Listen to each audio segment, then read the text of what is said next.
So, I went to see Black Widow, and I was pretty disappointed. That doesn't mean the movie entirely was bad, but I am going to be going over everything from the good, which there was a bit of, the bad, a lot of that, and the straight downright ugly, which I'm pretty sure if you've already seen the movie, you know exactly what I'm talking about. Now, I'm not going to be doing what I did with my Loki video where I give a quick synopsis of the plot of the movie. Rather, I'm just going to be making a video kind of explaining my gripes with the film and parts of the film that I also appreciated. Essentially, the whole point of the film is Natasha, aka the Black Widow, goes to kind of reconnect with her past quote-unquote family to take down what is called the Red Room, which is basically where she was trained to be an assassin. You know, typical cool spy/assassin thriller, and there were some Jason Bourne kind of moments in the film. You think that Marvel wouldn't fuck that up, right? I mean, The Winter Soldier was good. They managed to fuck it up pretty bad. To start off the bat, my biggest complaint with this movie has to be that it released way later than it should have. I mean, what was it, like 3 different times that the release date was pushed back? It felt really out of place, especially since it took place in between the events of Captain America Civil War and Avengers Infinity War. Another issue is that Natasha's already dead, so it just feels like nothing she does in this movie actually matters in the long run.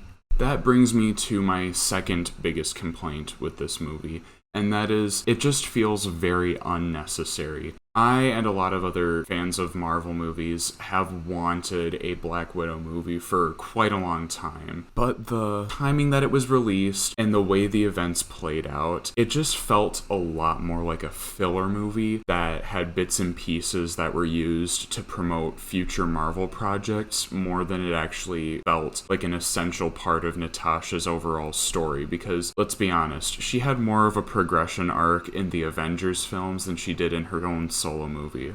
The overall progression into the main story plot of the movie was also very slow. Now, I did watch a no spoiler reviews before I went to the movie, so I kind of expected that to happen because I was warned. But even watching it play out on the big screen, it was very, I wouldn't say hard to focus, but definitely Act 1 had me kind of bored more than anything. Act 2 I found to be the most entertaining. There were a lot of good fight sequences, and Act 3 as well had certain moments where I was on the edge of my seat. However, Act 3 had probably one of the biggest disappointments in the film, probably even in the MCU thus far. And that is the revelation of Taskmaster's identity. Or, not my Taskmaster. I mean, come on, guys. This is a clear pattern of Marvel screwing up their villains constantly. We got it with the Mandarin in Iron Man 3. Even Ultron in Age of Ultron was completely underplayed. And now we've got Taskmaster, who, I don't even know, dude. It's a complete disrespect to Taskmaster's character. Taskmaster from the comics was a man named Tony Masters who had a disorder or some sort of birth defect that allowed him to have photographic reflexes where his memory was able to connect with his muscles really fast, and it allowed him to mimic his opponent's every move to the point where he could predict what move they were going to do next.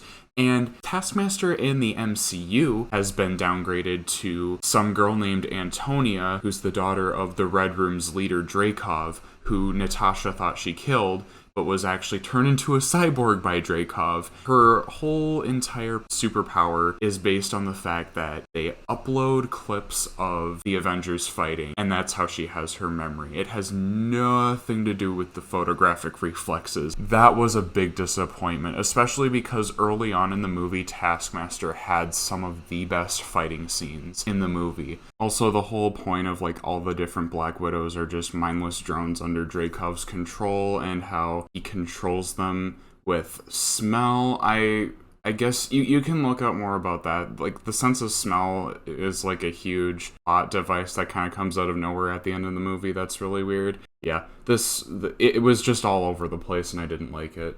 So now that I've pretty much bitched about my complaints about the movie for like the past 4 to 5 minutes, there were good aspects to the movie. I thought, of course, Scarlett Johansson did very well with her role as Natasha. Florence Pugh as Yelena was also very interesting. There were some funny moments with her and David Harbour's Red Guardian. I also liked the action sequences. I think that was just a big highlight of the movie. Of course, CGI, there were bits and pieces of it that kind of made it obvious that the combat wasn't actually acrobatic. It was pretty much like CGI and everything, but it was still interesting to watch. It was definitely more grounded combat than your usual Iron Man or Thor film, you know, kind of like the floating around space stuff. It also really just felt good to get out into the movie theater and watch a movie again. I mean, I haven't really heard many people talk about that aspect of just going to watch a new movie that's come out, whether it's been bad or good, but I highly recommend just to go out and watch a movie in the theater.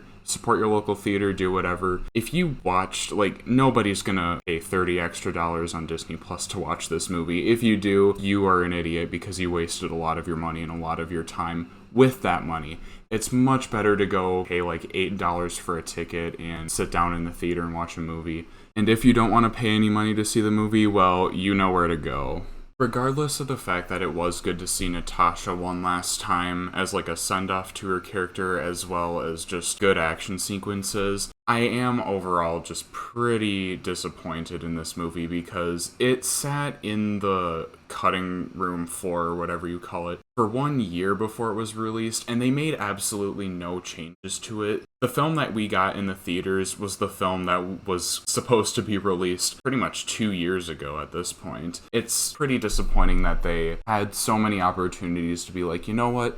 This might not work well with the fans, we're gonna change it up or whatever. They just left it how it was. And to me, with the directors and the writers, I feel like that's a little bit lazy for them to do, and it's also just very disrespectful to the fans. Overall, I give this movie a 5 out of 10. Like, let's be honest, guys, Marvel can't make a terrible movie that's anything below a 4. But it was no 7 or even a 6, in my opinion. It's not Thor the Dark World bad, but I will say I'll give credit where credit is due. Thor the Dark World most definitely contributed to the progression of the MCU more than Black Widow did. However, Black Widow was more enjoyable.